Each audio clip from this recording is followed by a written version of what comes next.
ఢిల్లీలో Kejriwal sir hat trick కొట్టుడు కష్టమేనా?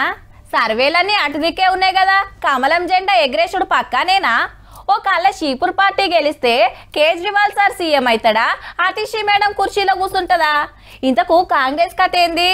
ఓ జోరుగా చర్చలు నడుస్తున్నాయి అబ్బా. ఢిల్లీ అంటే దేశానికి రాజధాని, మరి ఆడ ఏ పార్టీ గెలిచినా దేశం అంతటా పెద్ద వార్తే.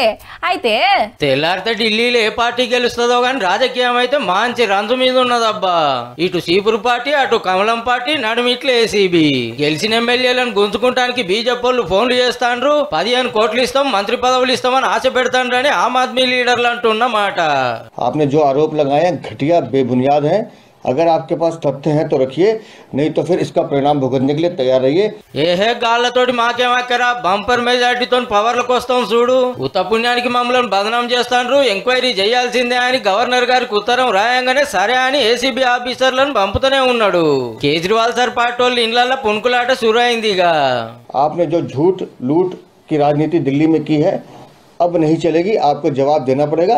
ఏడేం దొరకలే కానీ రాజకీయం అయితే గరంగరమే ఉన్నది. ఏ ఓట్లు వాడే అయిపోయా, ఇప్పుడు కీసులాట ఎందుకు? ఈ ఒక్క పూట ఓర్చుకోర్రి, రేపు 10 గంటల వరకు ఎవల పతారేందో బయట పడుతుంది గాని.